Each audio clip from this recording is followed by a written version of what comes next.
Здравствуйте, уважаемые коллеги! Сегодня мы начинаем очередное заседание Республиканского методического объединения учителей иностранного языка. И я всех очень рада приветствовать в таком большом составе здесь у нас, сегодня в нашей аудитории Коми Республиканского института образования, развития образования. И также всех рада приветствовать, которые нас слушают посредством онлайн-трансляции.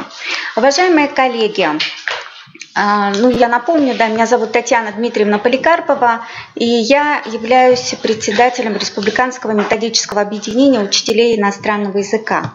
Со мной сегодня Наталья Владимировна Чупрова, председатель Республиканской предметной комиссии по проверке результатов единого государственного экзамена по английскому языку и председатель Республиканской предметной комиссии проверки результатов ЕГЭ по немецкому языку Ольга Юрьевна Шибаева. Уважаемые коллеги, у нас сегодня на повестке 3 вопроса. Первый вопрос – это об обязательном введении второго иностранного языка. Второй вопрос связан с анализом результатов ЕГЭ 2018 года. И третий вопрос связан с планированием нашей деятельности на этот учебный год, на учебный год 2018-2019. И начнем с первого вопроса об обязательном изучении второго иностранного языка. Я хочу вам напомнить предысторию. Дело в том, что я думаю, что вы уже получили и рассмотрели на заседаниях методических объединений ваших школ, может быть, на заседаниях методических объединений муниципалитетов информационное письмо от 6 декабря 2018 года, которое было послано нашим Министерством образования, науки и молодежной политики Республики Коми. Письмо, подписанное исполняющим министра образования Натальей Владимировной Якимовой. И согласно этому письмо достаточно подробное, там все очень хорошо раскрыто, и все хорошо объясняется. Так вот, согласно этому письму, есть такая историческая справка о том, на основании чего этот документ был создан, и, собственно, история вопроса. И мне также хотелось бы вам напомнить, что с 1 сентября 2015 года Федеральный государственный образовательный стандарт основного общего образования в нашей стране реализуется в штатном режиме на основании приказа Министерства образования и науки Российской Федерации от 17 декабря 2010 года, когда этот стандарт был утвержден.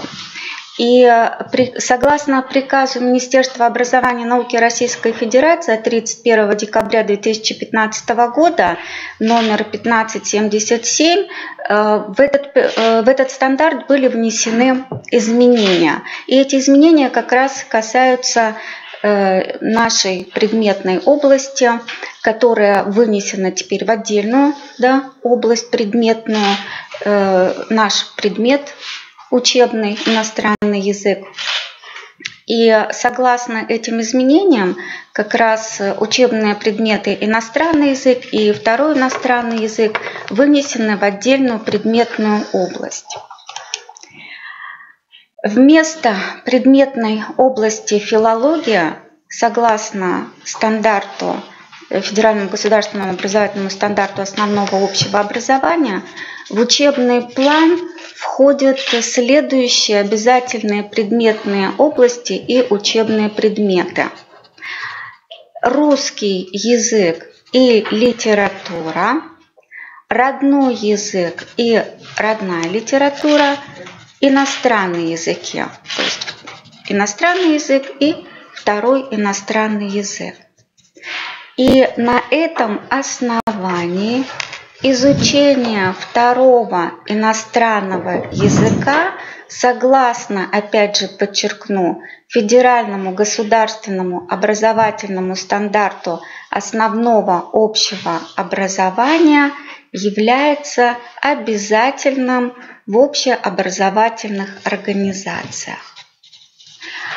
Вот в этом информационном письме достаточно подробно рассказано о том, каким образом должны отреагировать образовательные организации на внесение этого изменения.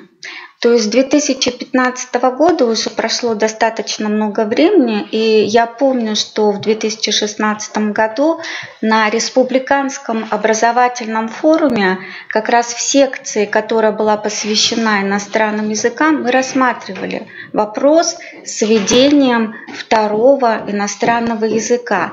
И мы подчеркивали как раз обязательность его введения.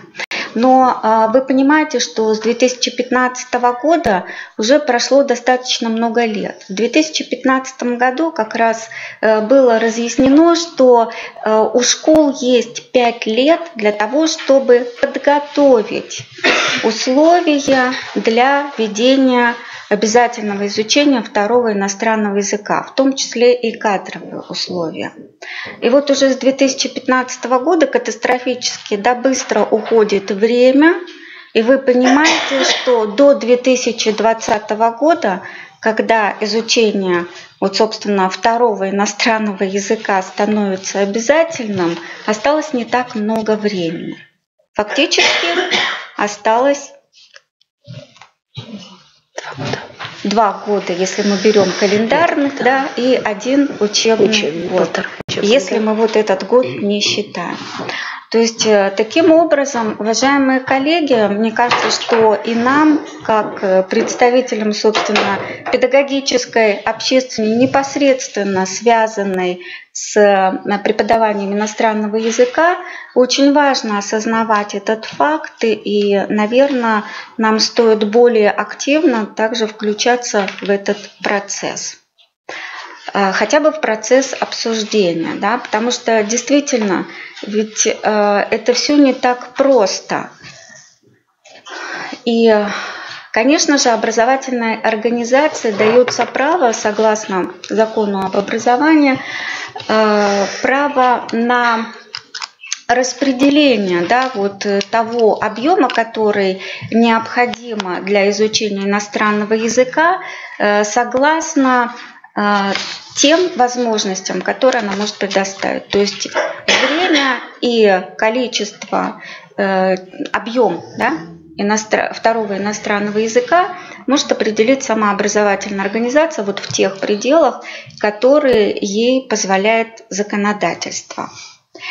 Поэтому я еще раз прошу обратить внимание и во избежание недопонимания именно на обязательность изучения второго иностранного языка.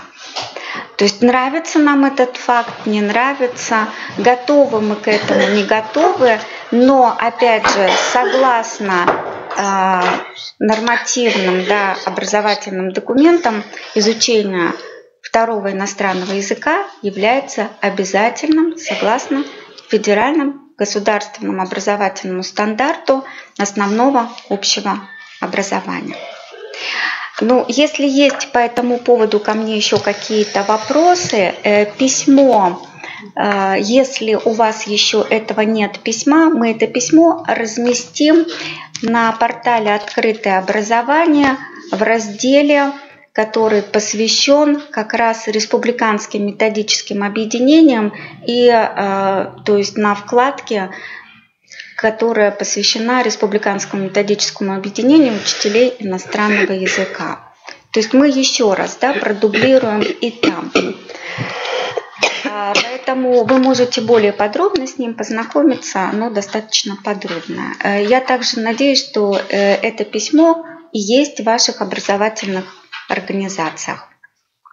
И я с удовольствием передаю слово Чупровой Наталье Владимировне,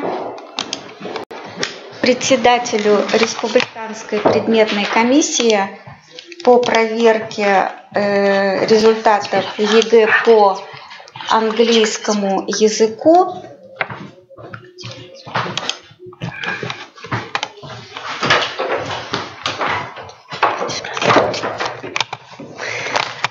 Добрый день, уважаемые коллеги. Сегодня поговорим о том, каким образом, какие результаты наши участники ОГЭ и ЕГЭ показали по английскому языку в 2018 году.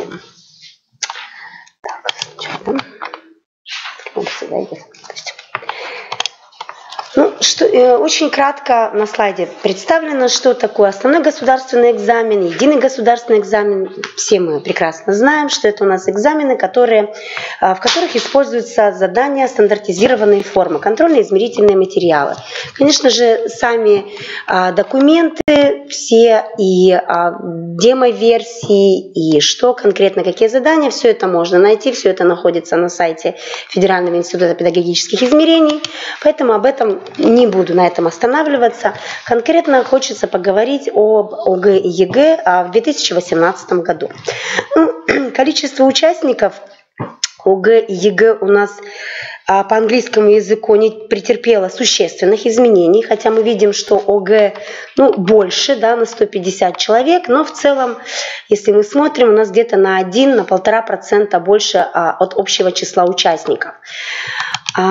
Результаты ОГЭ в 2018 году достаточно хорошие, неплохие, достаточно много отметок, пятерок получили дети. По динамике результатов мы видим, что уменьшается количество участников, которые получили неудовлетворительную отметку. Ну и также видим, что повысилось значительно количество участников, которые получили пятерку. И уровень обученности по английскому языку у нас, в общем-то, также достаточно хороший и вырос, да, по сравнению с прошлым годом. По ЕГЭ у нас доля участников, да, то есть количество участников тоже осталось на том же примерно уровне, где-то на 40, да, человек, 36 человек больше, но в целом примерно, да, то есть на 1% больше от общего числа участников. Мы помним, что у нас это экзамен по выбору, да, поэтому, в общем-то, я думаю, что то, что столько человек выбирает, тоже достаточно хорошо. Результаты по ЕГЭ в 2018 году в Республике Коми тоже достаточно неплохие. Мы видим, что относительно хорошее количество участников набрали от 90 до 100 баллов, да, 33 человека. И, конечно же, много участников, которые набрали от 70 до 79, от 80 до 89 баллов. На этом слайде вы видите распределение по тестовым баллам. Мы видим, что увеличилось количество участников, которые получили от 50 до 59, от 60 до 69 баллов, а также от 90 до 100. Увеличилось. И, к сожалению, в этом году увеличилось и то количество, которое от 10 до 19, которое, да, то есть незначительно, конечно, но все-таки чуть больше тех выпускников, которые не справились с ЕГЭ по английскому языку. Да, то есть мы видим, что в 2017 году было 2 человека, в 2018 4. Хотя, конечно, мы должны радоваться, что по сравнению с 2016 годом минимальный балл намного, в 2 раза, да, почти меньше людей, те, которых не преодолели минимального балла. 100 бальников в 2018 году по английскому языку не было. В 2017 году тоже. И процент, то есть средний балл у нас по республике 66,39 в 2018 году, что практически такой же, что и в 2017 году. Мы знаем, что и в ЕГЭ, и в ОГЭ по иностранному языку проверяются умения все умения аудирования, чтения, говорения и письма, ну а также все навыки, которые входят в те умения, которые я только что озвучила. Это и произносительные, грамматические, лексические навыки, а также навыки чтения и письма. Здесь на этом слайде мы видим те документы, которые нам необходимо знать, которые мы можем найти на сайте ФИПИ, для того, чтобы знать, что входит в программу, что входит в единый государственный экзамен, что входит, что проверяется, какие материалы, какая тематика. Все это можно найти в данных документах. Очень кратко, что структура ОГЭ и ЕГЭ у нас практически, то есть структура одинаковая, у нас две части, письменная часть и устная часть, отличаются только количеством заданий, ну и уровнем, конечно же, да. Также временем на ОГЭ на письменную часть уделяется 120 минут, на ЕГЭ 180 минут. И в ОГЭ, и в ЕГЭ задания на аудирование, чтение, грамматику, лексику – это у нас задания с кратким ответом, задания на письмо и говорение, задания этих разделов – это у нас задания с развернутым ответом. Более подробно хочется остановиться на тех заданиях, которые являются у нас заданиями с развернутыми ответами. Это задание раздел «Письмо» и раздел «Говорение». В разделе «Письмо» в ОГЭ у нас одно задание 33, относится к заданию 2 уровня. Нужно написать письмо, личное письмо другу по переписке в ответ на письмо-стимул. Раздел «Письмо» ЕГЭ включает в себя 2 задания, 39 и 40. 39 задание – это также письмо личного характера. Письмо в ответ на письмо-стимул другу по переписке относится к базовому уровню. И письменное высказывание с элементами рассуждения, ваше мнение, относится к высокому уровню. Задания 33 и 39, они очень похожи. В 33-м необходимо написать личное письмо в соответствии с коммуникативной задачей и продемонстрировать те умения, которые здесь мы видим на слайде, а именно дать развернутое сообщение, использовать правильные языковые средства, соблюдать нормы общения и формат неофициального письма. Данное задание оценивается по 4 критериям. Максимально можно получить 10 баллов. Критерии – это решение коммуникативной задачи, организация текста, лексика, грамматическое оформление, орфография и пунктуация. Задание 39, уже сказала, похоже на задание 33, отличается тем, что в этом задании необходимо участникам ЕГЭ дополнительно запросить информацию, ну и отличается объемом. Данное письмо 39 задание в ЕГЭ оценивается по 3 критериям: решение коммуникативной задачи, организация текста и языковое оформление. Максимально можно получить 6 баллов. Типичными ошибками данных заданий в 33 и 39 в ОГЭ и в ЕГЭ, соответственно, по решению коммуникативной задачи можно отметить следующее. Не все учащиеся поняли формат задания. Были письма, в которых отвечали на вопросы и писали во-первых, во-вторых, в-третьих, например. Да?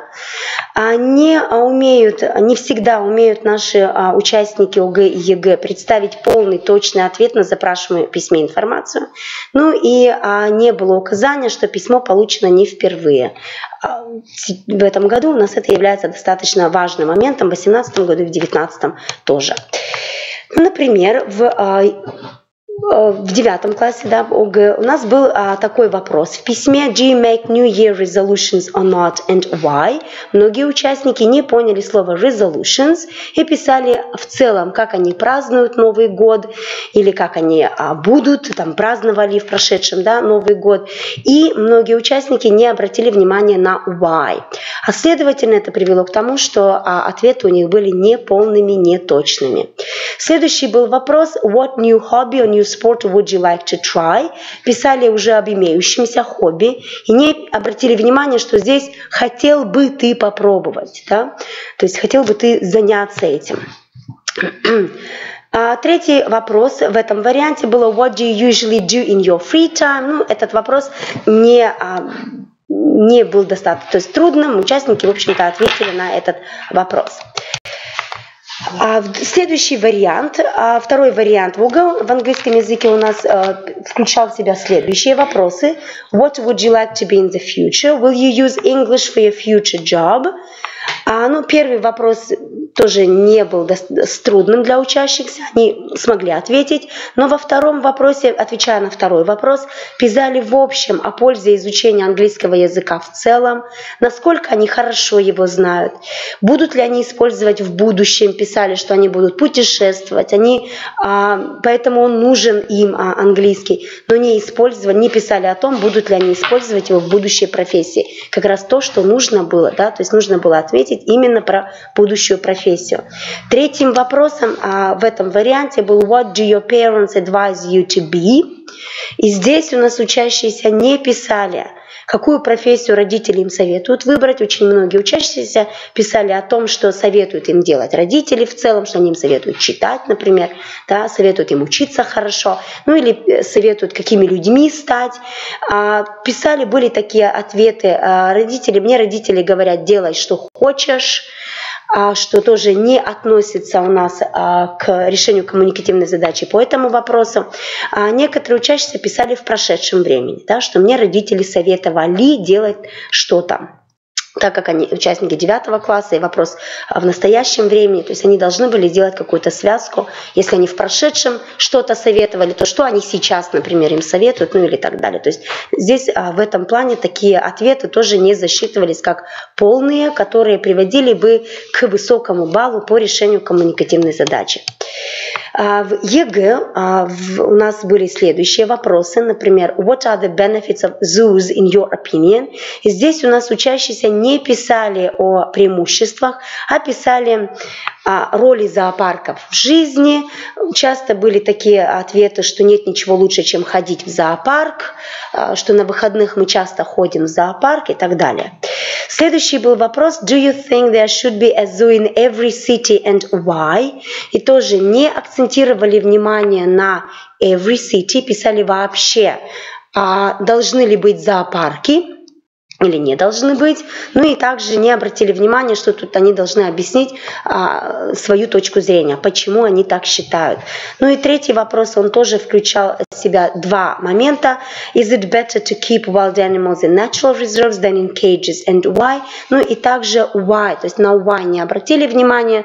Многие участники не поняли значение natural reserves, и поняли это как, да, то есть тоже как клетки, и поэтому здесь не совсем правильно отвечали на эти вопросы. Следующим моментом в ЕГЭ у нас, что тоже входит в решение коммуникативной задачи, участники ЕГЭ должны задать вопросы, запросить информацию. Новость была отвечена таким образом: By the way, I have taken a dog from a dog shelter. И нужно было задать вопросы о собаке, about the dog. Были такие вопросы участников, которые не были засчитаны, такие как Do you like to play with the dog? Why did you decide to take a dog? Do you think a dog is better than a cat?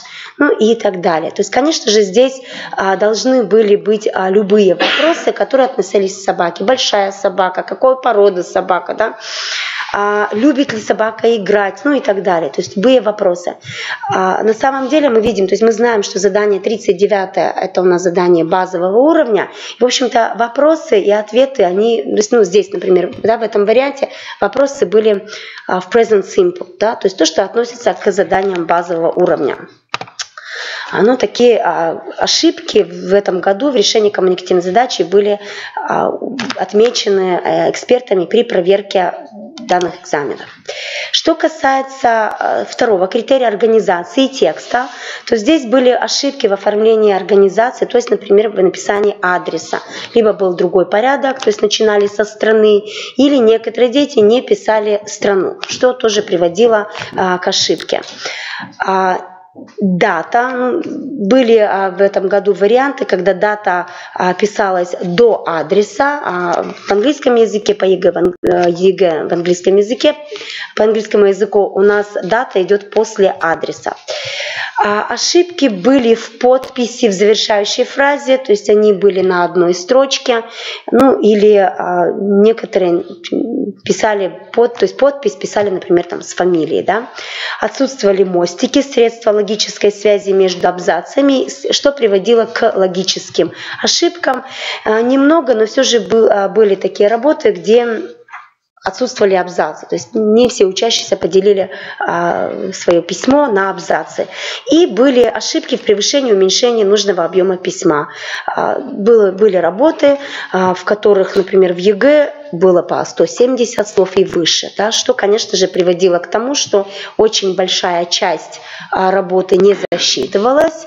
Ну и даже по критериям 2018 года данная ошибка приводила к тому, что некоторые работы были оценены в 0 баллов. По языковому оформлению в ОГЭ, то есть после 9 класса, учащиеся такие ошибки, то есть можно было заметить следующие ошибки. Пропуск глагола to be, ну или наоборот, добавляли глагол to be, где он не должен был быть. Артикли, третье лицо, единственное число, present simple пропускали вспомогательный глагол там, в том варианте, когда нужно было о будущей профессии писать. Порядок слов был неправильный в английском языке, да, мы знаем, после подлежащего сказуемого и так сказуемое, а тут писали, да, в другом порядке, в русском порядке, скажем так. Частица to в инфинитиве после модальных глаголов. В орфографии и пунктуации слово advise пишут advice, хотя по смыслу это глагол. Ну и в следующих словах как interpreter, потому что многие писали, что они бы хотели быть переводчиками, да, especially, ну и также приведено that, то есть как получается, ну, некоторые моменты как говорят, так и пишут. Ну а в английском языке у нас орфография отличается от того, что мы говорим, конечно же. В ЕГЭ у нас также есть задание, то есть второе задание 40-е, которое относится к заданию высокого уровня. Здесь учащимся необходимо написать письменное высказывание, мое мнение, в соответствии с коммуникативной задачей, и показать те умения, которые должны присутствовать в письменном высказывании «Мое мнение», а именно высказать свое мнение, мнение противоположное, привести аргументы, контраргументы, сделать выводы, последовательно, логически правильно строить высказывание, использовать средства логической связи, использовать нейтральный стиль и использовать языковые средства точно и правильно. Данное задание оценивается по 5 критериям. Максимальный балл, который можно получить, это 14 баллов. Критерии решения коммуникативной задачи, организация текста, лексическая грамотность и грамматическая правильность речи. Максимальный балл по этим критериям 3 балла по каждому критерию. И 5-й критерий – правильность орфографии и пунктуации, 2 балла. Хочется сказать, что и в 33-м, и в 39-м, и в 40-м задании, если экзаменуемый получает 0 баллов по критерию решения коммуникативной задачи, все задание оценивается в 0 баллов. В целом, такие ошибки можно было заметить в 2018 году при выполнении задания 40. Замена формата, то есть когда писали аргумент, то есть переходили к формату аргумента «за» и «против». Подмена темы. Также такие трудности и ошибки, как не сумели сформулировать проблему точно в начале высказывания, ну и сделать правильный вывод в конце. Свое чужое мнение не совсем правильно формулируют, не могут найти аргументы.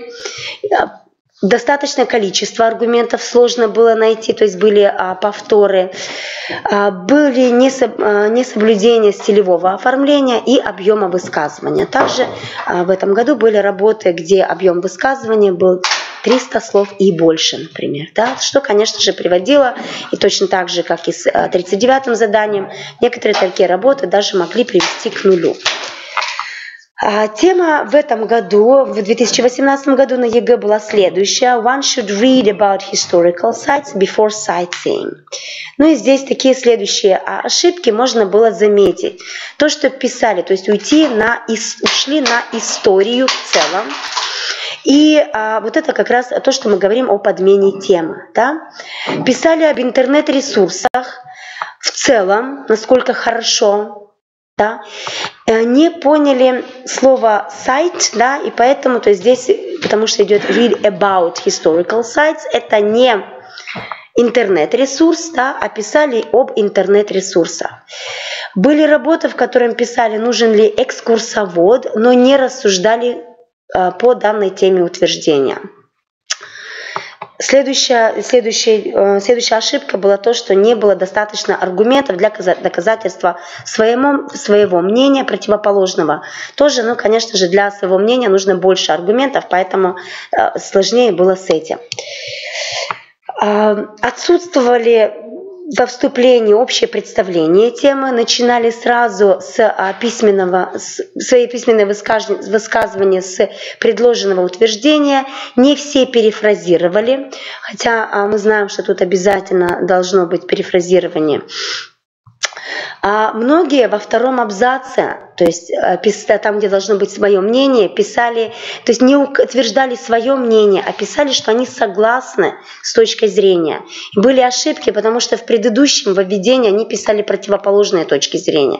То есть с какой точкой зрения они соглашаются, было непонятно. Не всегда указывали, какая противоположная точка зрения, то есть могли писать, что есть другая точка зрения и давали аргументы, но не писали какая. Здесь же необходимо в данном задании высокого уровня отмечать, какая другая, то есть противоположная точка зрения.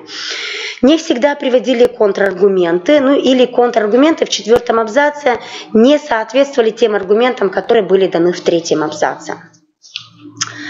И заключение были такие работы, в котором приводились высказывания обобщающего характера, что столько людей, столько и мнений, и не подтверждали свою точку зрения. То есть не обязательно в последнем абзаце должны еще раз указать, какая же их точка зрения.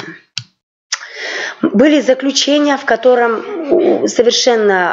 не соответствовали теме, которая была дана в данном задании. Писали, например, кто как хочет, пусть так и путешествует. Главное, чтобы он хорошо отдохнул и насладился отдыхом.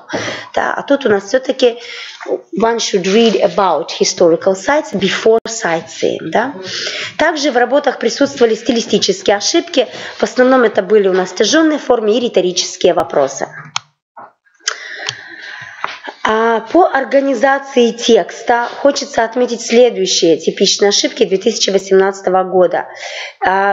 Не всегда используют средства логической связи или их неправильно используют. Особенно сложными являются nevertheless, however. Были работы, где в качестве средств логической связи использовались только of course, that is why, on the other hand, которые не совсем соответствуют данному заданию. И также приводили к тому, что участники не смогли получить максимальные баллы по этому критерию. Ошибки были в логике, потому что иногда перескакивали с одной мысли на другую. И затем снова возвращались к той мысли, от которой уже ушли. Что касается лексических ошибок, то здесь достаточно типично являлось то, что не смогли использовать синонимы, перефразирование, и поэтому был повтор лексических единиц. Мы знаем, что в данном задании при оценивании критериев лексическая грамотность и грамматическая правильность речи учитывается не только количество ошибок, но и разнообразие лексических единиц, разнообразие грамматических структур. Были ошибки, когда неправильно, да, то есть на неправильную сочетаемость лексических единиц. Ну и такой типичной, наверное, очень большой ошибкой было то, что многие учащиеся не видели разницу в значении выражений read about historical sites и read historical sites. Да? И что привело как раз к тому, что они потеряли баллы также и в решении коммуникативной задачи, потому что они ушли от темы. Также слова site и sites, да, то есть также, которые указаны, то есть места и достопримечательности, да, то есть они, в общем-то, также были неправильно поняты. Лексическими ошибками были и те, которые также указаны здесь на слайде, которые вроде бы кажутся орфографическими ошибками, но на самом деле, так как идет замена значения лексической единицы, то также они приводят к лексическим ошибкам, то есть это не орфографические ошибки. По критерию грамматики ошибки были очень похожи на те, которые были у участников 9 класса, то есть глагол-связку, либо пропускали, ну, либо использовали там, где не должно было быть. Артикли, отсутствие согласования между подлежащим и сказуемым, а также несогласованность местоимения существительного. Очень типичная ошибка, очень много работ, где встречается вот как раз вот these people. Ну, наверное, можно это сделать вывод о том, что они переводят, да, то есть говорят this вместо these, ну и также и пишут. Несоблюдение правильного порядка слов, как в утвердительных, отрицательных предложениях, особенно с модальными глаголами, то есть must, do, not, do, например, были такие работы. Ну и в вопросительных предложениях, то есть why you took the dog, да, хотя то есть это был вопрос в задании 39, конечно же, должны были написать прямой вопрос why did you take. Также инфинитив с частицей to после модальных глаголов, но отсутствовала частица to после глаголов want, like.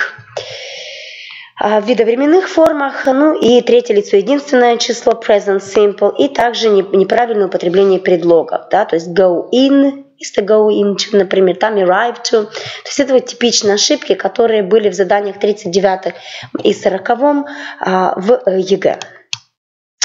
По орфографии и пунктуации здесь хочется отметить то, что не всегда присутствуют знаки препинания, то есть запятые, при использовании средств логической связи. Не все учащиеся ставят запятые между однородными членами предложения, но и также орфографические ошибки. Что касается, то есть вторая часть и ОГЭ и ЕГЭ, это у нас устная часть. В ОГЭ 3 задания предлагаются участникам, в ЕГЭ 4, по 15 минут примерно, включая время подготовки.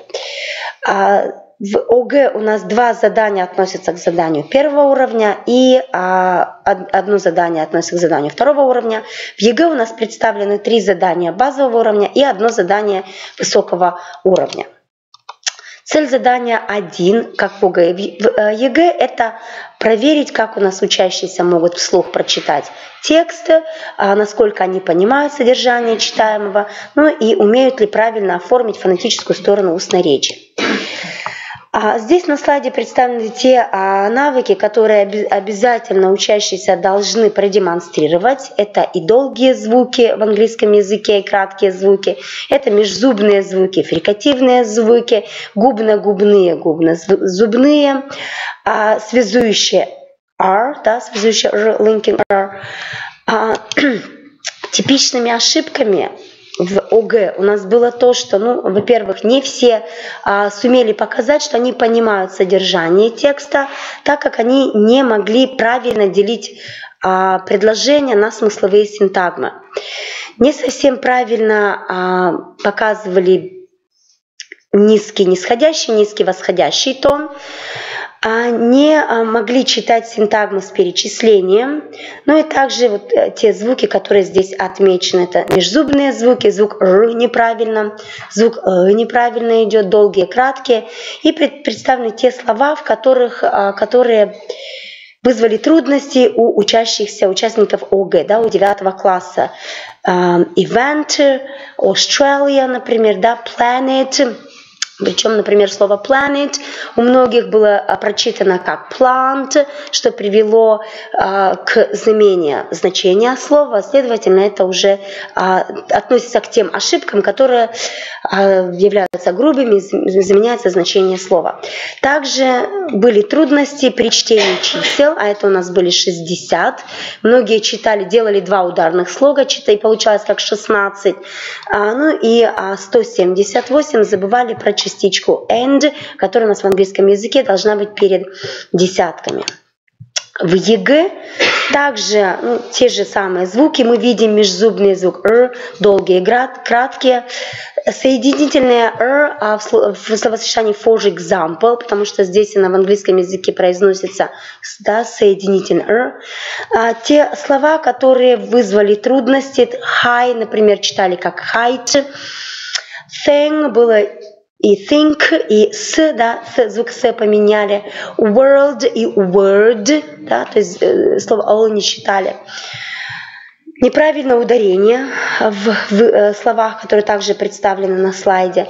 Ну и была типичная ошибка, много участников сделали ошибку в делении на синтагмы в предложении, которое написано на слайде. То есть многие участники сделали паузу после слова listen.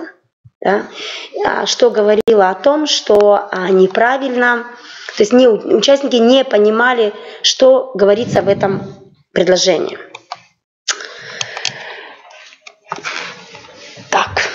А также ошибки были, то, что были участники, которые делали неоправданные паузы, не между синтагмами, а после отдельных слов. Ну и участники не дочитывают окончания, либо произносят их неслышно, и поэтому получается ошибка, ну либо вставляют слова, которых в тексте нет. Чаще всего это были артикли, либо предлоги. Ну или там было на слайде, например, one, допустим, могли заменить предлогом on и так далее. Что касается второго задания в ОГЭ, это у нас, что в ОГЭ, что в ЕГЭ, это условный диалог-расспрос. В ОГЭ необходимо ответить на вопросы, дать развернутый ответ. Максимально можно получить 6 баллов. Тема в устной части в ОГЭ 2018 года была «Лучшие други». Следующие вопросы были заданы участникам. What is your best friend like? Ну и здесь многие участники не поняли вопроса, отвечали, что их лучший друг любит, хотя они должны были говорить не о том, да, они должны были говорить о том, какой их друг. Да? Следующий вопрос. Where did you and your friend meet for the first time? Отвечали в настоящем времени. И тут тоже получалась ошибка, потому что они должны были сказать, где они когда в первый раз увиделись, познакомились.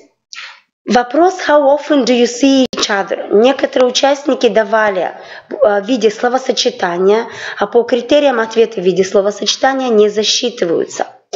Или были ответы, когда участники ОГЭ говорили, что их друг сейчас живет в другой стране, и не давали, как часто они встречаются. Они могли сказать, живет в другой стране, и поэтому они встречаются раз в год, да, например. Или они встречаются раз в месяц, только на каникулах. Каким-то образом, то есть получается, что они не давали точного ответа на данный вопрос. Вопрос what do you like to do together не вызвал трудностей, все учащиеся смогли ответить, практически все на этот вопрос. What career is your best friend going to follow? Учащиеся не поняли слово career, да, что тут имеется в виду не карьера, да, а карьера в значении, то есть профессия, кем он хочет стать. И вопрос what would you recommend to a teenager who wants to be a good friend? Тут тоже не во всех ответах было указание на рекомендацию, совет подростку, да. Были такие вопросы, вы должны, или he is kind, то есть непонятно, это совет, он должен быть добрым, или все-таки это мой друг добрый, да, поэтому здесь это тоже то есть такого плана ответа у нас также не всегда засчитывались. не засчитывались, вернее. В ЕГЭ второе задание у нас также условный диалог-расспрос, но здесь учащимся необходимо задать вопросы, то есть осуществить запрос информации по тем пунктам плана, которые предоставлены, точно правильно употреблять языковые средства оформления вопроса. А тема у нас в этом 2018 году была такая, то есть кратко здесь у меня представлена, да, то есть вся коммуникативная задача не представлена, потому что ее можно найти также, то есть она типичная. Но конкретная тема у нас была «You are considering going to the 3D cinema», ну и там дальше. И следующие моменты нужно было, то есть вопросы нужно было задать по следующим моментам, да, location, when the latest cinema show begins, price for one, discounts for students, what movies are on. Ну, были вопросы, это неправильный порядок слов, например, у меня, да, примером приведен when the latest cinema show begins, несоответствие вопроса содержанию, when will the show begin, а тут нужно было вообще, то есть когда самый последний сеанс, да, у нас идет, то есть когда начинается последний сеанс. Вспомогательный глагол 2 раза использовали. Не поняли пятый пункт, what movies are on. То есть, в общем-то, тут нужно было так и задать, да, то есть какие фильмы сейчас идут. Задавали же, какие жанры фильмов идут, например, да. Ну, или были вопросы с глаголом to show, который в английском языке не корректен, да, то есть здесь у нас нужно было what movies are on все-таки задавать. Хотя, конечно, так как задание базового уровня, поэтому show здесь мы тоже, если все было правильно, да, использовали, засчитывали, хотя то есть английский язык здесь не совсем правильный, то есть нельзя таким образом задавать вопрос. Вопрос how much is the price, да, у нас тоже неправильный, часто задавали. В слове discounts забыли, что это не единственное число, множественное должно было быть. Ну и заменили слово latest на last или произносили latest как lightest. И тоже приводило это к изменениям в значении слова. Следовательно, по критериям, если изменилось значение слова, то вопросы не засчитывались.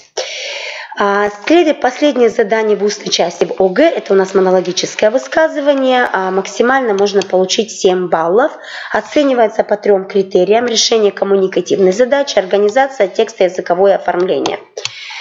В ОГЭ типичные ошибки, они раскрыты на слайде. Хочется остановиться на том, что очень часто участники дают по одной фразе на каждый пункт плана, следовательно, у них получается всего лишь 4-5 предложений, и, значит, по критериям, то есть они получают 0 за решение коммуникативной задачи. Не формулируют вступительные и заключительные фразы, иногда говорят по пунктам плана, не связывая их, и получается, что у них не монологическое высказывание, как будто бы ответы на вопросы, что тоже не соответствует данному заданию, потому что должно быть монологическое высказывание. Тема в ОГЭ в этом году была связана с книгами, с библиотеками. Ну и, например, первый пункт был what kind of books modern teenagers enjoy reading. Либо давали одно предложение, либо некоторые говорили о современной литературе, не о современных подростках. Второй пункт многие не поняли и просто повторяли его, да? Или просто говорили, насколько, то есть как часто они ходят в библиотеку, или они вообще не ходят в библиотеку. То есть не говорили о том, нужны ли библиотеки, необходимы ли они в настоящее время. А последний пункт, нужно было рассказать о той книге, которую прочитали в последнее время. Многие же говорили о любимой книге. Да? То есть такие вот типичные ошибки. Уже сказала, что были ответы, которые состояли из 4-5 предложений. В ЕГЭ базовый уровень, задание 3, тоже монологическое высказывание. Нужно описать, выбрать одну из фотографий и описать данную фотографию. 12-15 предложений должно быть, ну и также обязательно вступительные, заключительные фразы. Ну, таким образом у нас выглядит план, тоже достаточно кратко, не буду на нем останавливаться, потому что он тоже типичный, его можно найти в демо-вариантах. Да? Задание 4 также монологическое высказывание, задание высокого уровня. Здесь необходимо сравнить и сопоставить 2 фотографии. Значит, в 4-м задании необходимо и описать кратко фотографии, ну и сравнить, то есть показать общие различия и высказать свое предпочтение. План также он здесь на слайде, также его можно найти в демонстрационных вариантах, поэтому не буду на нем останавливаться. Типичными ошибками 3-го задания у нас было то, что не всегда правильно интерпретировали содержание картинки. Например, была картинка, когда с окна поезда смотрит женщина, 2 детей, некоторые, то есть мальчик и девочка, говорили, что тут мои братья или мои сестры, например, да, хотя было видно, что это мальчик и девочка, не высказывали свое мнение, то есть они должны были обязательно объяснить, почему они решили показать именно эту фотографию. Были такие, когда они уходили, то есть, например, в тему путешествия, или там была фотография, женщина стоит в лесу на лыжах, и многие просто говорили, насколько это хорошо кататься на лыжах и так далее, да, то есть давали готовый топик.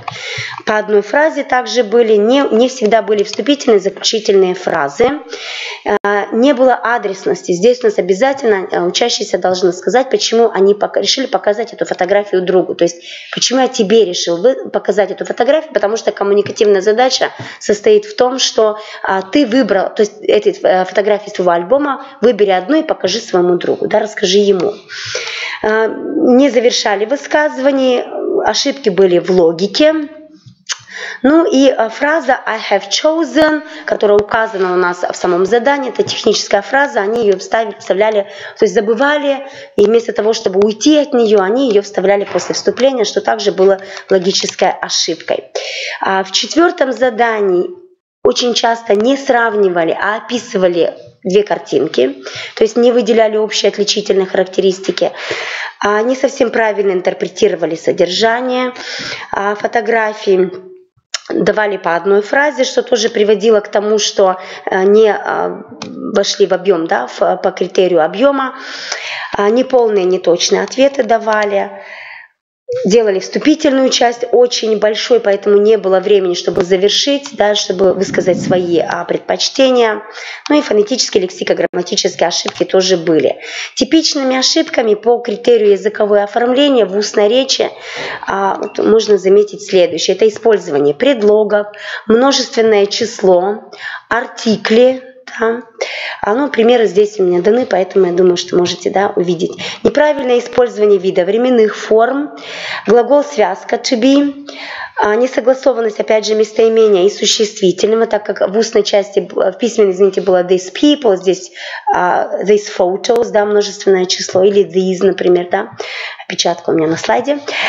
Употребление инфинитива с частицей to после модальных глаголов, неправильное использование лексики, то есть вместо to make, говорят to make photo, вместо to take photo, да, remind of, remind about.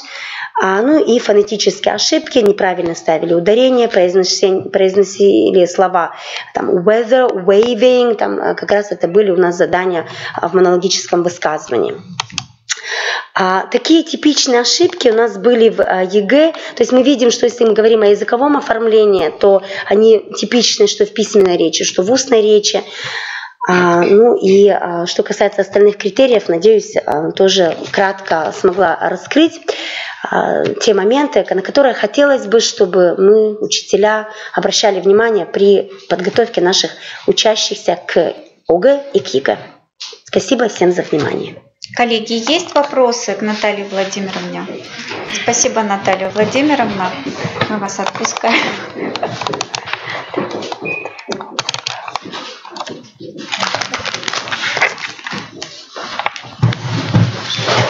Пересаживаем. Да. Пока у нас дислокация проходит. Так, это важно. Кто-нибудь останется, нет?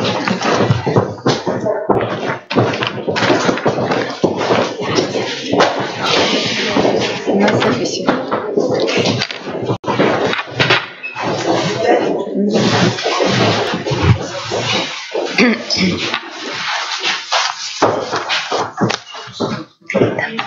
Что я могу сделать? Так. Показы слайдов. Сделаем? Ага, да. Уважаемые коллеги, Наталья Владимировна достаточно подробно раскрыла те подходы, которые существуют у нас к проверке ЕГЭ, да и типичные ошибки, как мы видим, они достаточно общие, несмотря на то, что языки у нас разные, да, и, к сожалению, из года в год те типичные ошибки, которые мы каждый раз фиксируем, они повторяются. Хочется уже надеяться на то, что когда-нибудь ситуация будет улучшаться, но вот пока мы, к сожалению, сталкиваемся с такими проявлениями, которые вот мы стараемся зафиксировать и донести как можно до более широкой нашей педагогической общественности. Я передаю слово Ольге Юрьевне Шибаевой, председателю предметной комиссии по немецкому языку. Добрый вечер, уважаемые коллеги. И мне хотелось бы начать вот с таких слов, еще раз напомнить, что является целью единого государственного экзамена по иностранным языкам. Конечно же, это определение уровня иноязычной коммуникативной компетенции экзаменуемых. Основное внимание при этом уделяется речевой компетенции, то есть коммуникативным умениям в разных видах речевой деятельности – аудировании, чтении, письме, говорении, а также языковой компетенции, то есть языковым знаниям и навыкам.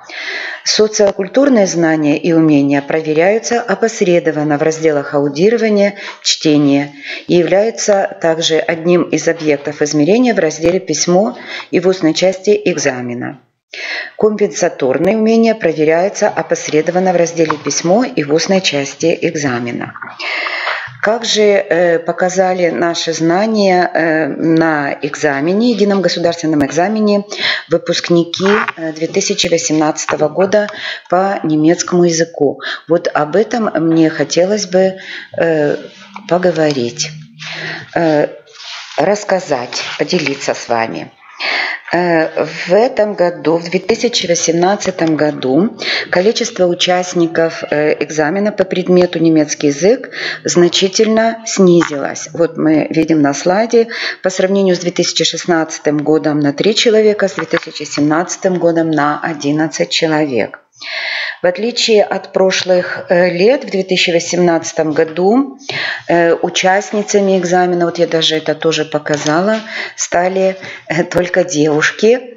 Если в прошлом году был некий процент представлен юношами, то вот в этом году вот так. И большинство участников экзамена являются выпускники средних образовательных школ с углубленным изучением немецкого языка. В этом году их было 8 человек. И что касается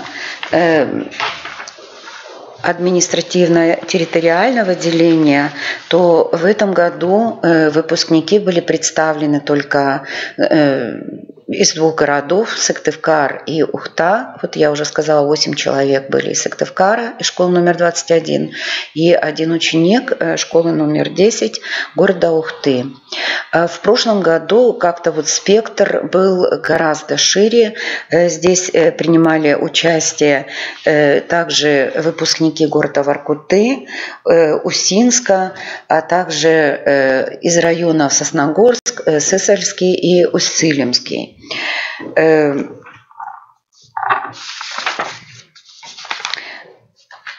Какие же результаты показали те наши немногие выпускники? Тем не менее, хочется отметить, что как раз-таки результаты были очень хорошие в этом году, и по сравнению с прошлогодними результатами наблюдается положительная динамика по основным показателям. Средний балл по республике в 2018 году составил 74 и является самым высоким за последние 3 года. По сравнению со средним баллом 2016 года, как видим, он увеличился на 8, а по сравнению с 2017 годом на 18. Количество выпускников, не достигших минимального балла, снизилось до 0. И плотность... Так, что хотела еще сказать... как и в предыдущие годы, ни 100 баллов нас не набрал никто. Вы видите, что все 3 года по нулям, к сожалению. И плотность распределения тестовых баллов с 81 до 100 в 2018 году по сравнению с предыдущими осталась также стабильной, на том же уровне 3 человека.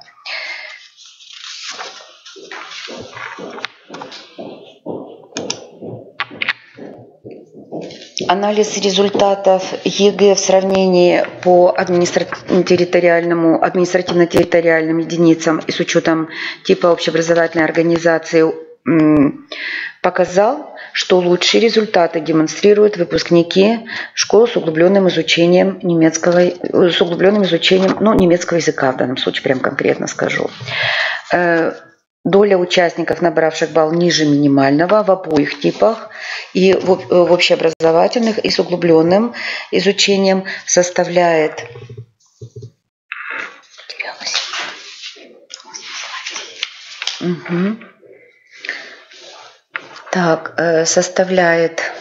Нет, потерялась я. Сказать. Нет, еще. Нет, ушла, извините. Так, на слайде показано. Хочу себя посмотреть. Так, я сказала до 60, да? Так, да, ну повторюсь, до 60 баллов от минимального 12,5%. И, к сожалению, вот выпускник из Ухты, как раз один-единственный, он вот здесь и набрал все количество баллов до 60, 100% здесь оставляет.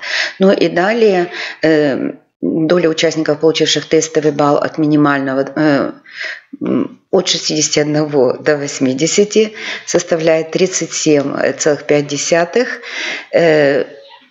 от 81 до 100% 50%, но и 100 баллов, как уже было сказано, не набрал никто.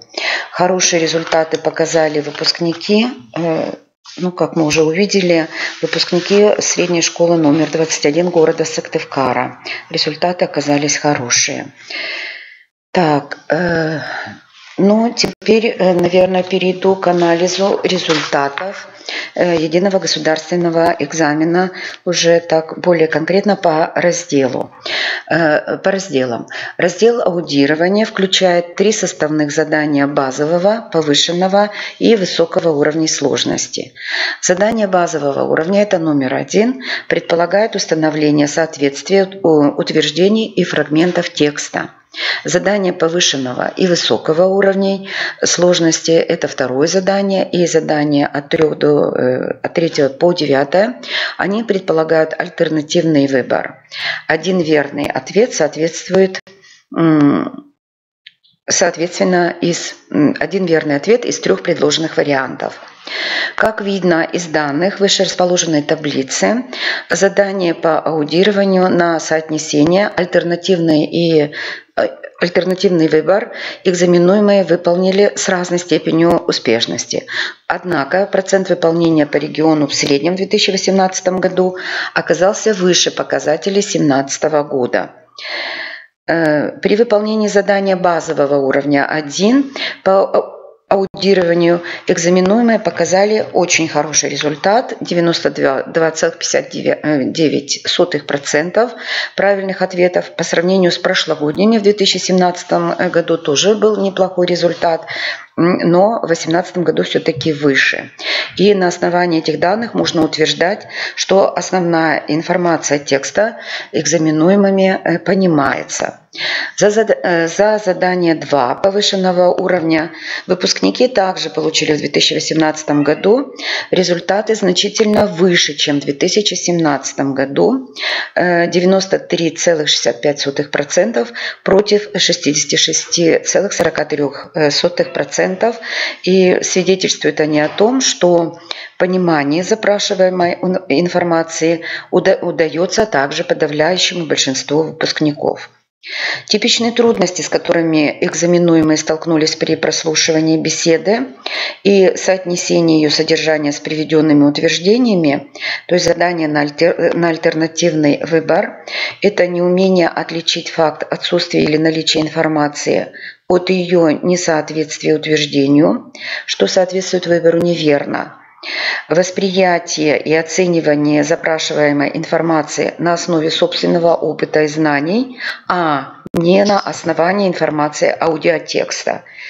И еще такой момент, как неумение соотнести синонимические значения в утверждениях и аудиотексте. При выполнении заданий к аудиотексту высокого уровня сложности, то есть задания с 3 по 9, результаты выполнения отдельных заданий, как выше прошлогодних, если вот разбивку посмотрим, так и ниже.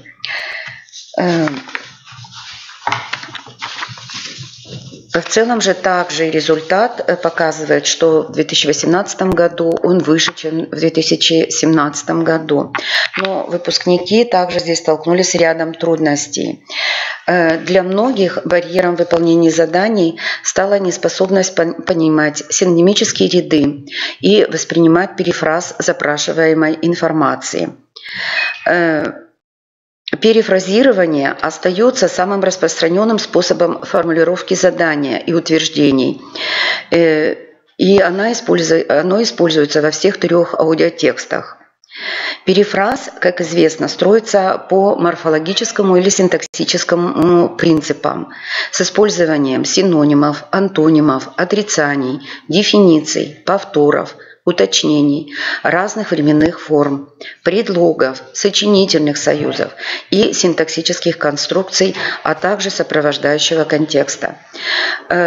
Мне думается, что этому нам, коллеги, нам, учителям в первую очередь, нужно научить своих детей, чтобы они вот эти изюминки умели находить и видеть при аудировании. Также, что важно, такое вот как подводные мины, так называемые, это дистракторы, да, которые вот при выборе нужного дистрактора как раз-таки при невнимательном отношении к контексту ребята допускают ошибки. Ну и, конечно же, еще одним из подводных камней является то, что нам нужно вместе и нам, также вместе с ребятами, нужно понять имплицитно выраженную информацию, то есть завуалированную, скрытую информацию. Вот эти 3 момента я, к сожалению, не вынесла на слайд, но вот так в теории говорю и надеюсь, что мы еще будем об этом говорить более узко, в узком кругу, может быть, на городском ЭМУ, да, или на ЭМУ в школах. Я рекомендую, конечно, учителям поговорить об этом. Но средний результат за выполнение заданий раздела аудирования у выпускников опять-таки выше прошлогоднего и, в общем-то, показывает неплохой результат – 79%. Перескочу, не буду разбирать здесь. Так, перехожу к чтению. Раздел чтения включает 3 составных задания базового, повышенного и высокого уровней сложности. Задание базового уровня, это 10-е задание, предполагает установление соответствий утверждений и фрагментов текста.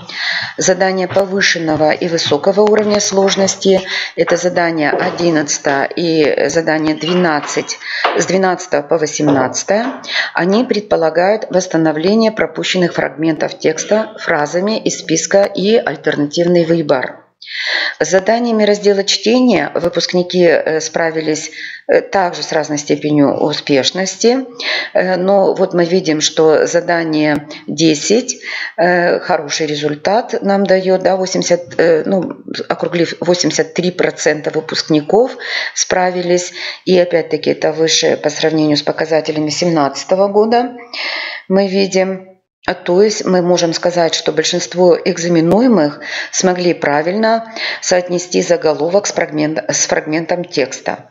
Следовательно, можно констатировать сформированность у выпускников умение выделять в тексте ключевые слова и понимать основное содержание текста.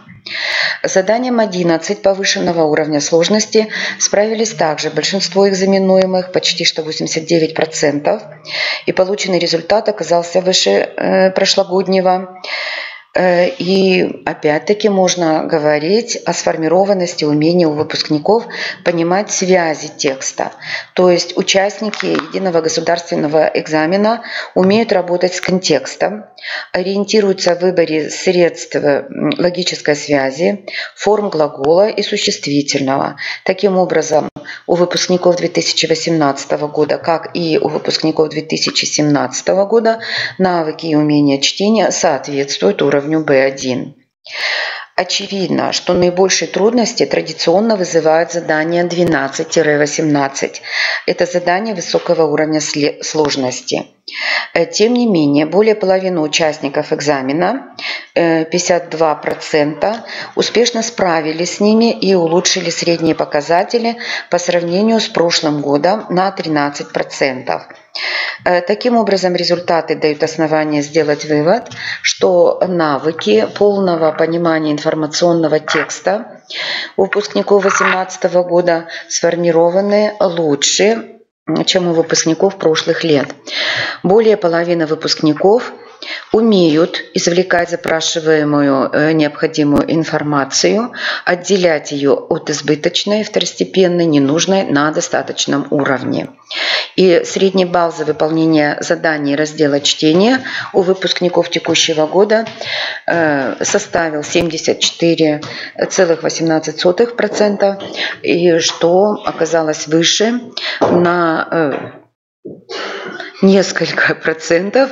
В 2017 году этот результат составил 53,7%. Следующий раздел – это грамматика и лексика. Также раздел включает в себя 3 блока заданий базового и повышенного уровней сложности. Задание базового уровня номер 19-25, и также к базовому уровню относятся задания 26-31. Они предполагают заполнение пропусков, преобразование слов и образование родственного слова с использованием аффиксации и словосложения. Задания повышенного уровня сложности, это 32-38, предполагают множественный выбор. Все лексико-грамматические тесты составлены на основе аутентичных текстов информационно-познавательного характера по знакомой социальной тематике. В этом году это были обмен школьниками, темы такие как летние каникулы школьников разных стран, новые проекты в немецких продуктовых магазинах и кафе по экономии продуктов питания. С заданиями раздела «Грамматика и лексика» выпускники 2018 года справились в целом неплохо. Наибольшие трудности у экзаменуемых вызвали задания на словообразование и выбор слова в соответствии с контекстом. Я, наверное, остановлюсь прямо на конкретных ошибках, которые допустили ребята в этом году. Значит, если мы посмотрим на задания части 19-25, то здесь выплыли вот такие ошибки. Нам казалось бы очень странно.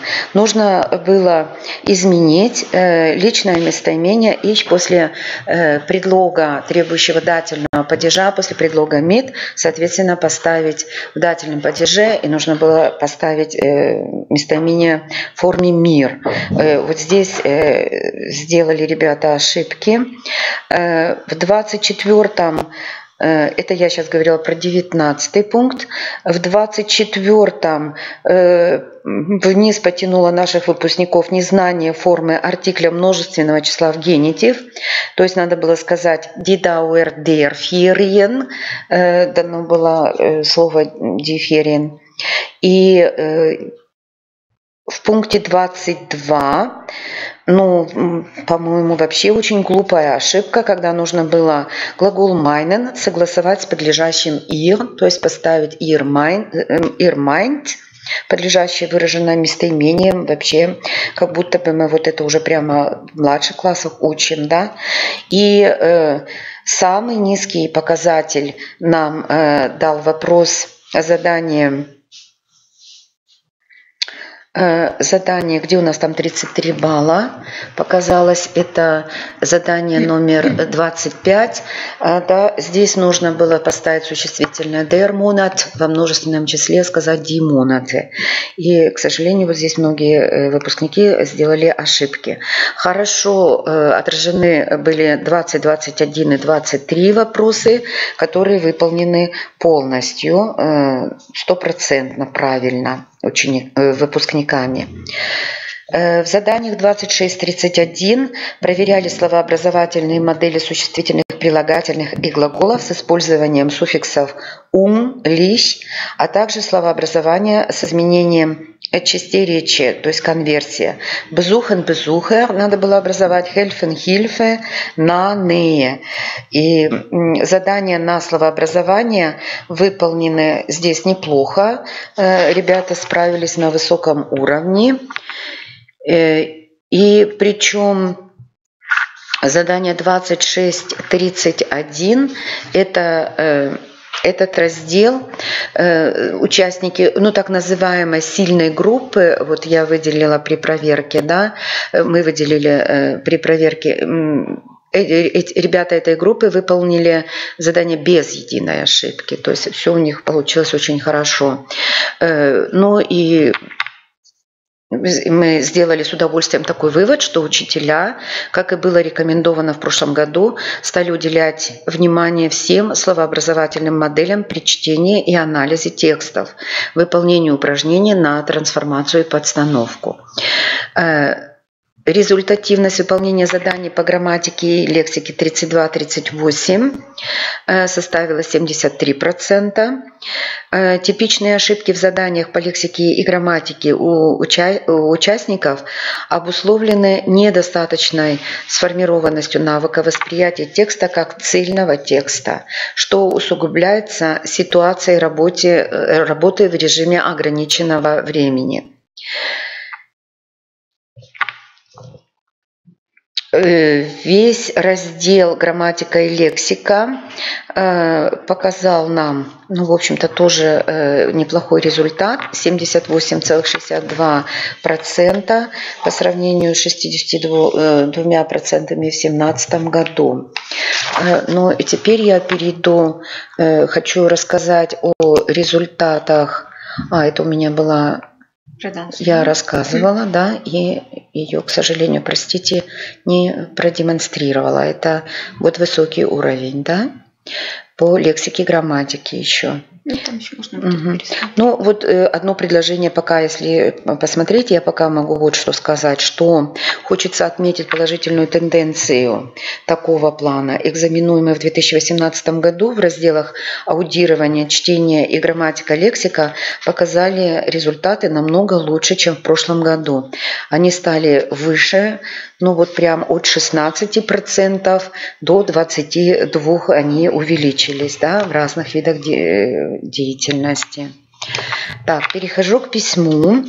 Письмо включает два задания базового и высокого уровня сложности. Письмо личного характера – это задание 39, и письмо и сочинение с элементами рассуждения – это задание номер 40. Задание по написанию личного письма проверяется по 3 критериям. И уже традиционно выполняется гораздо лучше, чем сочинение. Сочинение проверяется по 5 критериям. Я на слайде указала все опять с первого, да? 1, 2, 3, 4, 5. И мы видим вот статистику на слайде, что результаты также улучшились в этом году. То есть хочется сделать и нужно сделать такой вывод, что у выпускников 2018 года достаточно хорошо сформированы умения, связанные с написанием и оформлением личного письма, и несколько хуже умение составлять письменное высказывание с элементами рассуждения, проблемное письменное высказывание. Но необходимо отметить, что выпускники текущего года гораздо лучше обучены умению письменно излагать свое мнение, нежели их предшественники.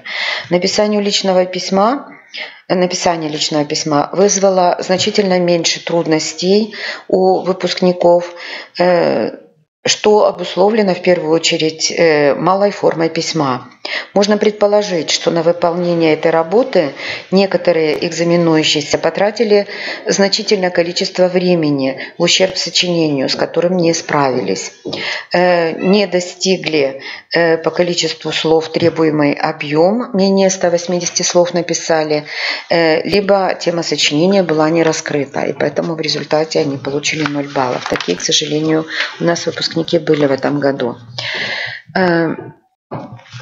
Значительное большинство выпускников получили высокий балл по первому критерию содержания.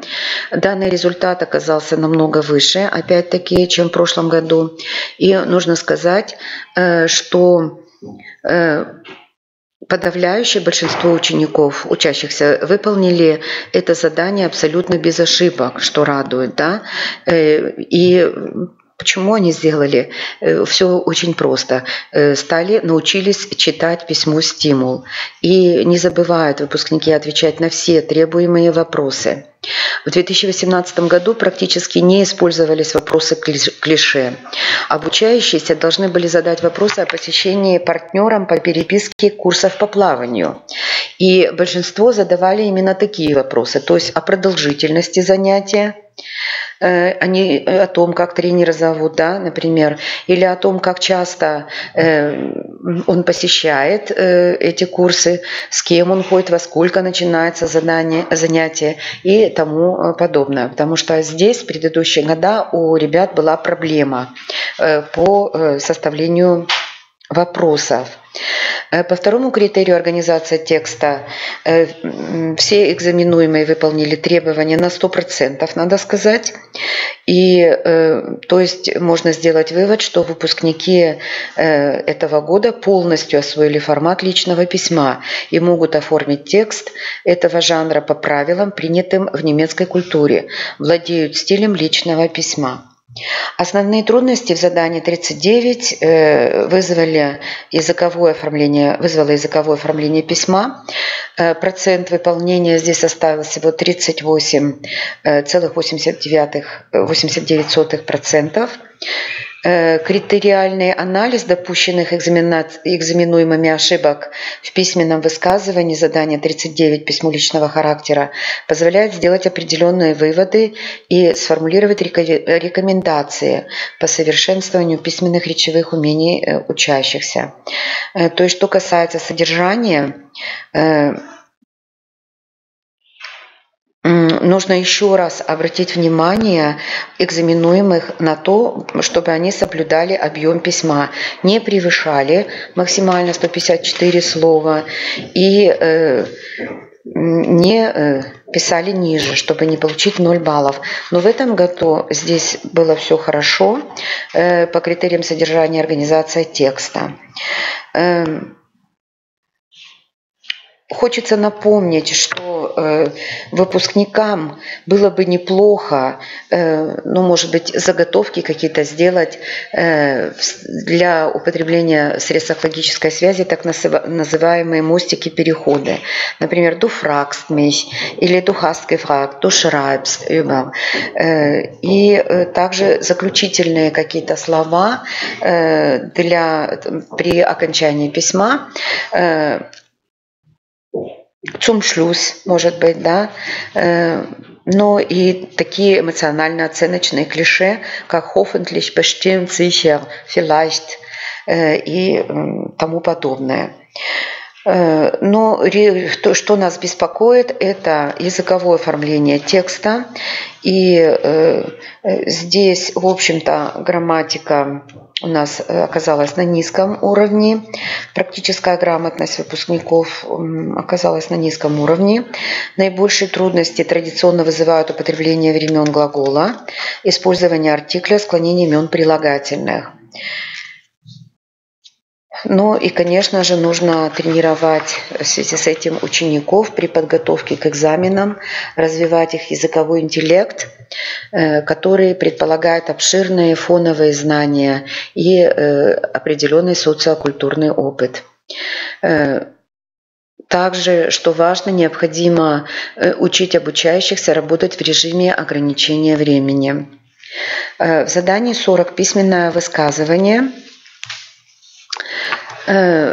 Также мы рассматриваем по критериям. Мы видим по результатам, что в 2018 году опять-таки результат выше и неплохой результат. В общем-то, оказался у нас 77,78% справились с заданием, несмотря на то, что тем или иным выпускником допускались какие-то упущения. То есть, например, как в использовании достаточного количества аргументов. Минимум 2 для подтверждения своей позиции нам надо предъявить, и минимум 1 для подтверждения противоположной позиции. Часто участники ЕГЭ данной группы не могут сформулировать аргумент в данной группе, не могут сформулировать второй аргумент, а перефразируют то, что было приведено в качестве первого аргумента. Трудности по-прежнему вызывают формулирование противоположной позиции и ее аргументации. В ряде работ не сформулировано несогласие с противоположным мнением или отсутствует объяснение своего несогласия. Должны объяснить, почему он не согласен. Не все выпускники еще могут правильно написать вступление и заключение к сочинению-рассуждению. Часто при написании вступления выпускники часто повторяют формулировку темы, то есть они не могут выполнить перефраз. И иногда вступление имеет неоправданно высокий, неоправданно большой объем. Есть немало случаев некорректной или неточной формулировки проблемы, что приводит к уходу от темы или ее неполной, неправильной интерпретации. Поэтому необходимо обращать внимание учащихся на то, что вступление и заключение должны примерно при соотношении составлять 10% от всего объема работы и максимально точно повторять ключевые слова в формулировке задания.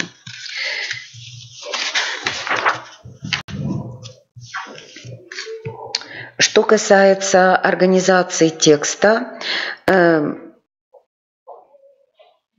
но здесь, в общем-то, у меня нет причин остановиться подробно, потому что логика изложения была выдержана всеми участниками, и также все участники придерживались плана высказывания. Вот это самое главное, в организации текста. В этом году тема сочинения была предложена «Wenn man Sport treibt, beeinflusst das die Schulleistungen negativ». То есть многие не могли понять, потому что не осознали, наверное, не проанализировали тематику. Если заниматься спортом, то это оказывает отрицательное влияние на успеваемость, на общую успеваемость. Больше, наверное, надо было здесь говорить о школьной успеваемости, о школе, нежели о спорте. Некоторые ребята ушли вот здесь от темы.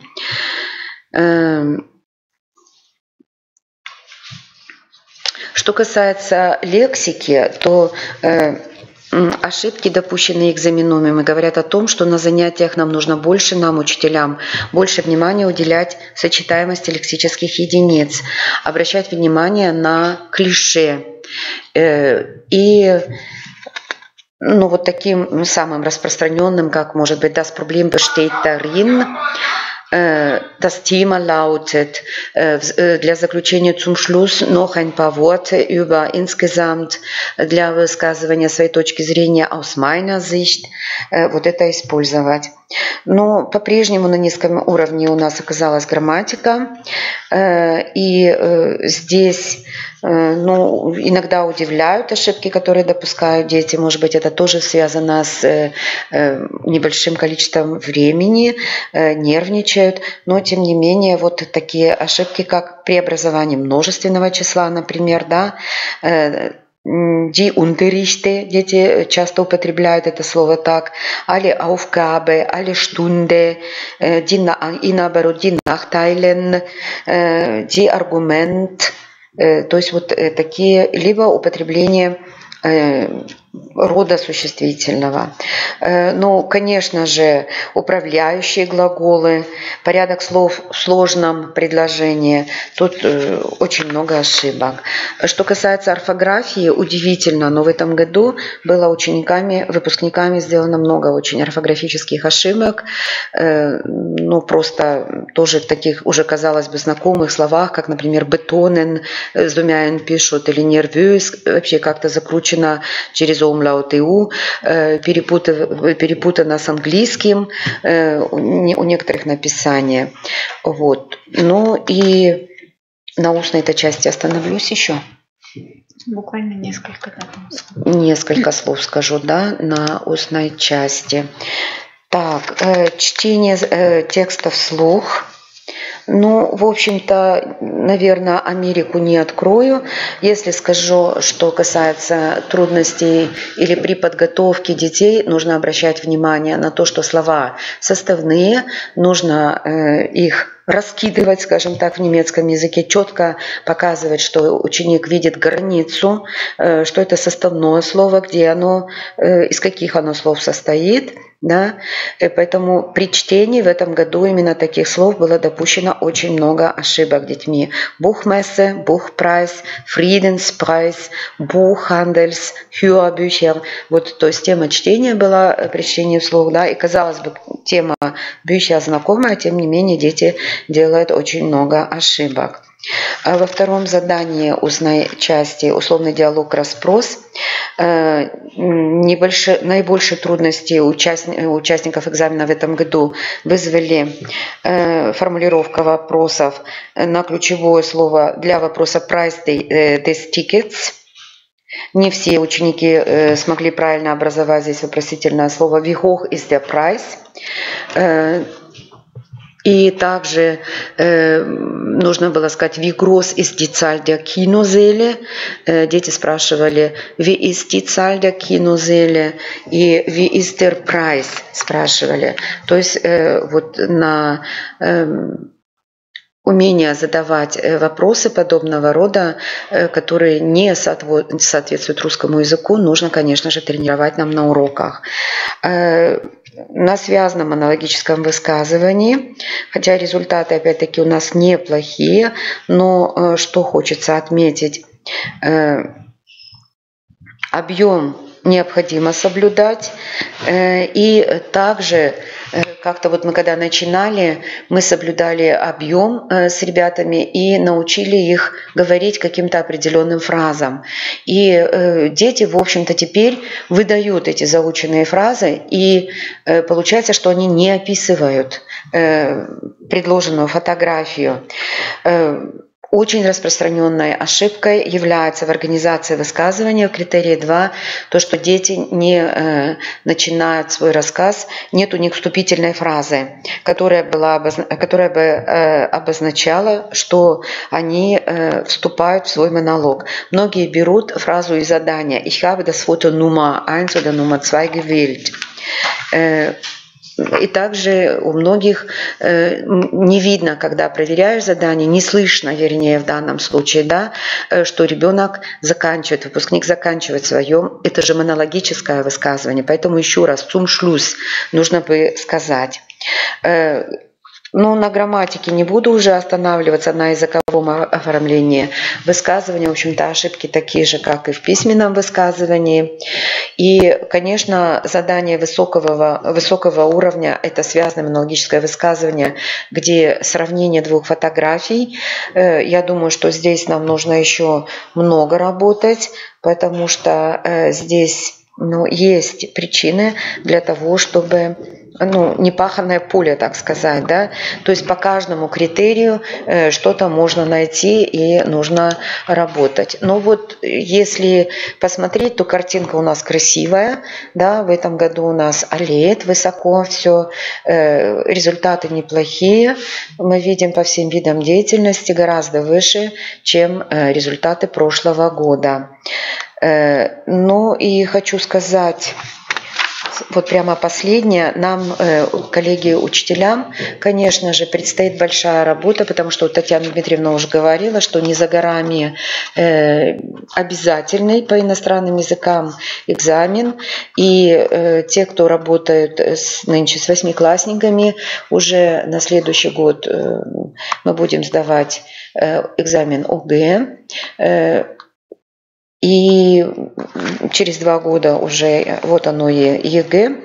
И поэтому, конечно, нам нужно с вами, мне кажется, чаще устраивать практикумы вот в нашем профессиональном сообществе и подготовить в первую очередь себя, потому что вот как готов педагог, ибо готов педагог, так и готов его ученик, я считаю. И хочется в заключение привести, вот буквально вчера с ребятами на уроке прочитали такую истину интересную, мысль китайского мыслителя. По-русски она будет звучать так: дай человеку рыбу, он ее съест и насытится, а дай ему удочку, он будет кормить тебя всю жизнь. Вот, наверное, это можно перенести на нашу с вами профессиональную деятельность.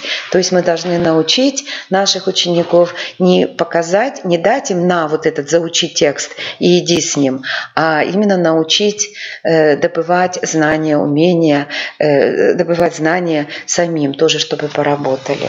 Поэтому я желаю нам всем на предстоящие годы успеха. Спасибо, Ольга Юрьевна. Единственное, хотелось бы пока... Все ставила? Да, хорошо. Пока я здесь тоже переключаю, сказать несколько слов. Действительно, как Ольга Юрьевна сказала, не за горами введение обязательного иностранного языка, но нужно обратить внимание, что обязательный ЕГЭ по иностранным языкам в штатном режиме будет в 2022 году. Да, мы уже говорили с вами о обязательном введении основного стандарта общего образования с 2015 года. И если мы таким нехитрым подсчетом, да, это все вычисляется. ОГЭ по-прежнему остается экзаменом по выбору. Коллеги, да, пока без изменений, и давайте мы как-то с этим вопросом раз и навсегда разберемся, да, в штатном режиме ЕГЭ в 2022 году. И действительно, наши выпускники впервые будут сдавать ЕГЭ по иностранным языкам в 2022 году. Он не претерпит слишком таких больших изменений, я имею в виду в структуре этого экзамена. Да? Конечно, будет меняться тематика, как всегда, будут уточняться. И хочу обратить еще раз внимание всех учителей на то, что в 2019 году, и я надеюсь, на следующем заседании нашего методического объединения мы об этом остановимся более подробно, будут уточняться критерии задания 40. Да? Еще раз уточняться требования и критерии. Требования, соответственно, к написанию и критерии проверки вот этих вот результатов, которые выпускники нам покажут по заданию 40. Поэтому обратите, пожалуйста, внимание, сайт ФИПИ нам в помощь. Чаще заходите, там много материалов, в том числе и тренировочных для учеников. Да, там все размещены демо-версии, спецификация, кодификаторы. Там тренировочные материалы, как я уже сказала, размещены. И буквально несколько слов про экзамен 2018 года по французскому языку. Конечно, французский язык, к сожалению, все менее и менее изучается в наших образовательных организациях, поэтому не так много учеников у нас традиционно сдают экзамен ЕГЭ по окончанию 11 класса. И вы видите за последние 3 года, как изменялась вот эта вот тенденция. Да? В принципе, мы держимся в пределах 10. В разные годы это по-разному. Вот в прошлом году 8 учеников. И от общего количества сдающих это составило 17%. У нас есть и юноши, и девушки, которые сдают. То есть гендерный вот такой баланс у нас соблюдается. Девушек, конечно, традиционно больше. 75% по отношению к 25%. Как всегда, конечно же, у нас большую часть выпускников составляют выпускники гимназии с углубленным изучением французского языка города Инты.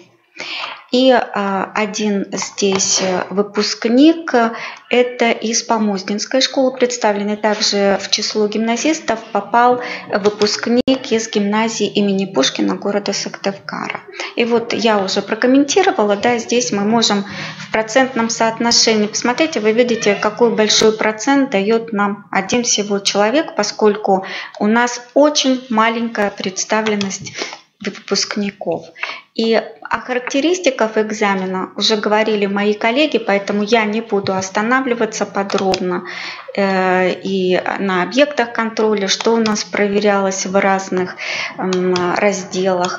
Поэтому я эти слайды пролистаю. Эта презентация будет доступна, опять же, на сайте, на портале образования, да, в разделе, который посвящен Республиканскому методическому объединению учителей иностранного языка. Наши презентации, я надеюсь, что наши коллеги разрешат нам разместить отчеты председателей. И я думаю, что будет интересно более подробно познакомиться со всеми этими результатами, которые у нас показали выпускники в 2018 году. И буквально несколько слов еще о самих тестовых заданиях и о тех результатах, которые наши дети показали. По тестовым баллам в 2018 году у нас тоже картина очень такая привлекательная, и традиционно у нас очень хороший процент, который мы показываем, я имею в виду средний процент баллов, которые ученики наши демонстрируют. Малое количество учеников позволяет хорошо, да, осваивать французский язык и, соответственно, показывать соответствующие результаты.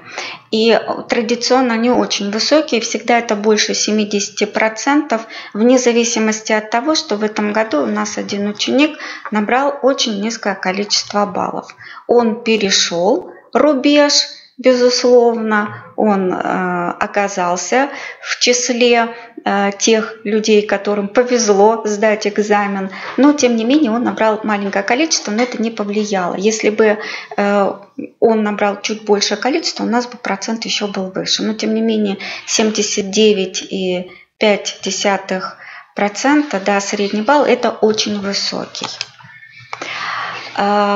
Если мы посмотрим, да, по типам образовательных организаций, то, безусловно, гимназисты, там, где детям предоставлена возможность более глубоко знакомиться с языком, либо традиционно даются дополнительные какие-то часы, да, на изучение языка, они показывают более высокие результаты, чем ученики из общеобразовательных школ.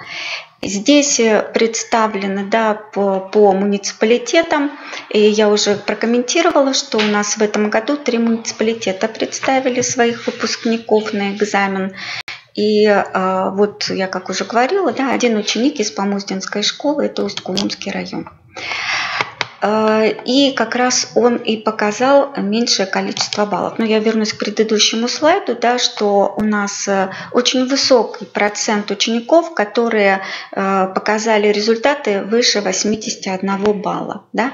Это 66,67% вот,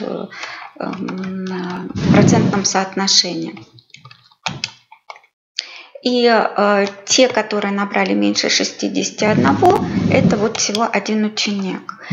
Здесь можно посмотреть средний балл по отдельным разделам, да, в скольких пределах, но вы тоже видите, что достаточно хорошие результаты наши ученики демонстрируют. И мне бы хотелось остановиться, наверное, вот тоже несколько слов прокомментировать по тем наиболее часто встречающимся ошибкам, которые из года в год. Но в этом году у нас такие курьезные встречались, поэтому вы можете посмотреть. В этом году в личном письме необходимо было ученикам рассказать о том, кем они хотят стать, какую профессию они выбирают для себя. И здесь мы обнаруживаем, что правила употребления артикля с существительными, обозначающими профессиями, у нас, к сожалению, а это базовый уровень владения, да, он не освоен, это правило не освоено. Также вот то, что я говорю, в 2018 году в личном письме участникам экзамена было необходимо ответить в ряде вопросов, в том числе на вопрос «As-tu déjà choisi ta future profession?».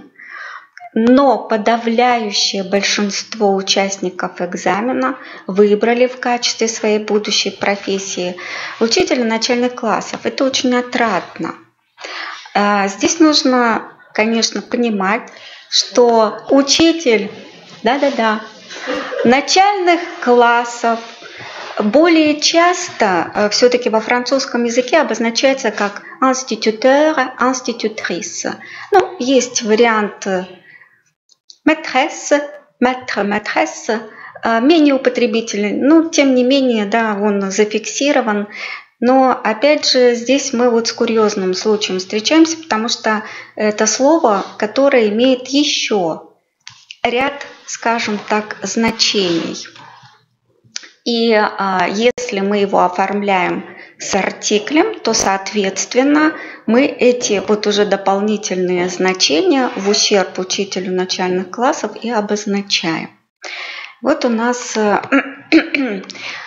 употребление артикля привело к изменению значения. И вместо профессии у нас, к сожалению, все захотели стать...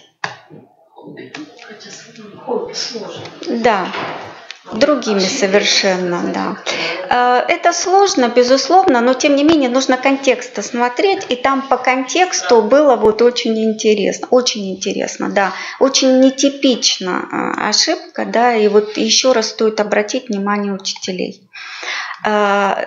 Типичная ошибка для обоих заданий, задания 39 и задания 40. Это как раз употребление, это множественное число существительных со словами, обозначающими количество, да, типа beaucoup de, peu de и так далее. Это формы императива. Обратите, пожалуйста, внимание на императив глаголов первой группы, там, где не нужно, да, во втором лице единственного числа ставить s. Ну, это вот такие типичные, более подробно я еще раз говорю, вы можете в отчете все это посмотреть и так далее. Возвратных глаголов императив, да, возвратных глаголов, а также глагола prendre, что тоже очень странно.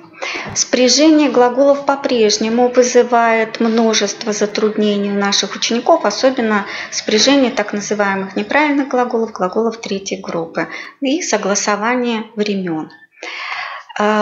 Также в этом году достаточно большое количество учеников затруднились с согласованием прилагательных с существительными. И также место прилагательных при существительном, то есть вот те прилагательные, извините, которые могут менять в соответствии с правилами употребления свое место при существительном. Если более подробно остановиться на задании 40, это задание высокого уровня сложности, здесь нужно обратить внимание на то, что мы впервые, наверное, столкнулись в этом году с нарушением нейтрального стиля. Вот, например, несколькими участниками экзамена было употреблено выражение «скотче à l'écran». Ну, это выражение носит во французском языке ярко выраженный разговорный характер, и если мы обратимся к словарю, то там мы увидим помету «фамилье», что и свидетельствует о не нейтральном его употреблении, а вот разговорном. Что недопустимо, опять же, я обращу внимание, для задания именно номер 40. И вот это бы выражение было хорошо принято в задании 39, где личное письмо, и где, собственно, допускаются такие выражения, но вот в 40-м задании, к сожалению, нет. И стоит обратить внимание на то, что задание 40 – это задание повышенного уровня сложности, и оно требует употребления и использования лексики, все-таки грамматических структур сложного, да, высокого уровня. А в основном в очень многих работах, к сожалению, используется лексика и грамматические конструкции базового уровня, либо такие очень простые, да, вот выражения, которые повторяются, не развиваются и, соответственно, они не соответствуют, извините за тавтологию, уровню B2, если мы обратимся к международной классификации уровней владения языком. Ну, традиционно мы, конечно, во всех своих отчетах, и мы направляем в образовательные организации рекомендации. Здесь представлены очень простые на слайде, да, на что стоит обратить внимание при написании личного письма. Ну вот, если кратко, да, это можно на одном слайде некую такую схему написания личного письма представить. Оно для всех, кстати, эта схема, она для всех языков одинакова, единственно меняется сам язык. И стоит обратить внимание, да, на структуру сочинения с элементами рассуждения. Ваше мнение, мое мнение, то есть по-разному, да, у нас представляется, но тем не менее от этого суть самого задания не меняется. И об этом уже мои коллеги очень подробно говорили. И я еще раз хочу обратить внимание на то, что все эти рекомендации размещены вот в различных методических и инструктивных письмах, которые направляются, которые размещены на сайте также ФИПИ, на сайте РИЦОКа нашего, да, республиканского. И стоит все-таки, прежде чем учеников уже выводить на этот экзамен, обратиться все-таки еще раз проанализировать все эти инструктивные материалы. И я не буду подробно останавливаться на говорении, потому что ошибки, которые допускаются учеником, они типичные и они одинаковые, в том числе и для письменной речи. Ну, это, наверное, достаточно как раз объяснимо, потому что неважно, да, какой в данном случае тип речи имеется в виду, если ребенок не освоил какие-то языковые явления, то, естественно, он не сможет их достойно представить в своем высказывании, будь то оно письменное, либо устное. И вот я еще раз обращаю ваше внимание, да, что, собственно, ознакомиться со стратегиями выполнения заданий, разделов письмо, говорение, других разделов, также можно на сайте Федерального института педагогических измерений. Уважаемые коллеги, спасибо за внимание. И мне хотелось бы все-таки пригласить сопредседателя Республиканского методического объединения, да, учителей иностранного языка Юлию Юрьевну, Барышникову. Юлия Юрьевна, поприветствуйте, да, нашу. И нам бы хотелось с ней вдвоем обратиться к вам, дорогие коллеги. Да, вы только поближе, с тем, чтобы мы активно включились в формирование нашего плана работы нашего республиканского методического объединения учителей иностранного языка. Юлия Юрьевна. Всем добрый вечер, уважаемые коллеги. Ну, я, наверное, можно маленький комментарий вот к первому сегодняшнему вопросу про введение второго иностранного языка. У нас есть методические рекомендации, полученные из Ярославской области, в которой уже 100% школ ввели второй иностранный язык. Там совершенно разные вариативные формы, и у нас есть согласие авторов, и мы можем передать, очень наверное, хорошо, на сайт. Давайте мы разместим это все. Давайте, да. Потому что очень интересно. Очень дельно, замечательно. Еще, наверное, если у нас будет заседание в январе, я хочу сказать о проекте «Немецкий первый, второй иностранный». То есть наша республика с этого года она участвует в данном проекте, который финансируется Министерством иностранных дел Германии, что очень хорошо. Мы письма рассылали во все школы, и некоторые школы у нас откликнулись. У нас Сторожевск откликнулся, Каркерос, городская 35-я школа, и мы включили детский дом, который находится в Затоне. Чем хорошо вступлением в данный проект? Тем, что пока учебно-методические материалы финансируются Министерством иностранных дел, то есть вы заказываете учебники, они бесплатно к нам приходят.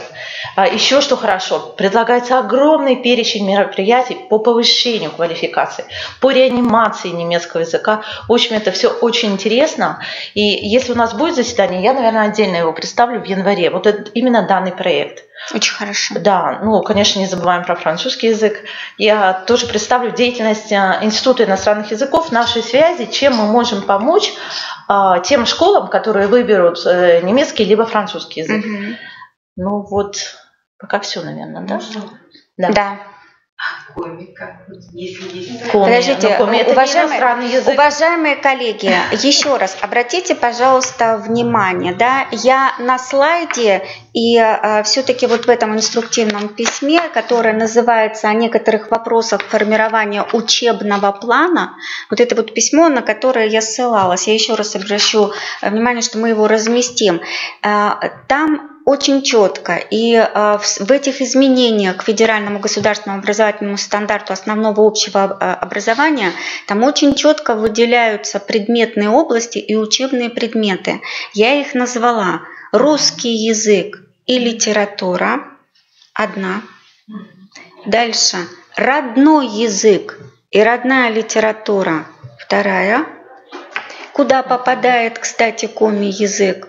Да. Неважно, на каком уровне он изучается, на уровне государственного, либо на уровне родного. Он все равно туда, коллеги, и иностранные языки. Коллеги, да. Статус коми – это национальный язык. Коми – это да, это он не входит. Статус – это он статус родного языка, да, все-таки имеет. Да, это государственный язык, либо вот действительно он изучается на уровне родного языка. Тем не менее, он попадает вот во вторую вот эту строчку. Иностранные языки, они туда не попадают. Безусловно, учебный план, он с часами остается, да, неизменный, вы понимаете, да, это, и вот ротация происходит за счет количества изучения других там, где это возможно. Ну, там вариаций на самом деле очень вариаций много. Вот в методических рекомендациях там и неурочная деятельность, и час, и два, ну, надо посмотреть все это. Да, это нужно смотреть, это нужно обсуждать отдельно, поэтому мы только лишь познакомились с тем спектром, ну, я бы не назвала это, конечно, проблем, но тех проблемных вопросов, которые нам необходимо обсуждать. И я все-таки призываю вас к активности. Юлия Юрьевна обозначила ряд вопросов, которые мы рассмотрим на следующем заседании. Получится у нас в январе, либо в начале февраля.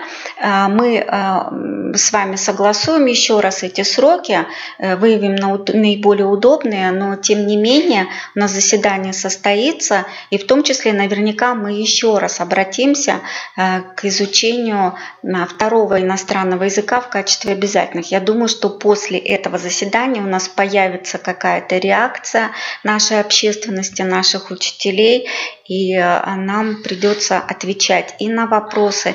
Мы постараемся привлечь специалистов, если мы сами не будем в состоянии ответить на волнующие вас вопросы.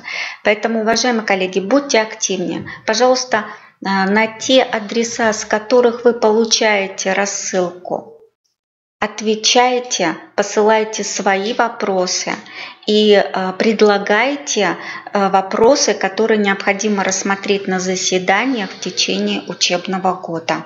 То есть мы будем формировать план. План мы вам также представим на портале «Открытое образование», ну вот уже буквально, наверное, на следующей неделе. Спасибо, уважаемые коллеги. Наше заседание завершено. Сокливый скотч. Это вырежем. Можно вырезать. А все укусы внутри? Не могу сегодня говорить, потому что задыхаюсь. перед камерой. Да, не могу, задыхаюсь. Опоздала вот Юлия Юрьевна, я так смотрела. Да, мы на третий этаж забежали, нам надо было кое-что. Понятно. Угу. Ну все тогда. Пойдемте ко мне. Слушайте, Татьяна Дмитриевна, а план-то у нас есть? Или мы его еще не сформировали? Он есть вот в таком очень сыром виде, а потом я жду от вас. Конечно, я от вас жду. Отправь мне, потому что у меня этого сырого вида тоже нет. Хорошо. Не направляли, да? Нет. У нас просто Анна Александровна Обязательно. Обязательно. В следующей четверти. Ждем. В следующем году. Да, в следующем году. Потому что что-то прямо может какой-то здесь. Сейчас тоже хочет, что мы, скорее всего, в январе даже проводить не будем, потому что у нас там очень много мероприятий, в том числе республиканских. Либо мы в конце совсем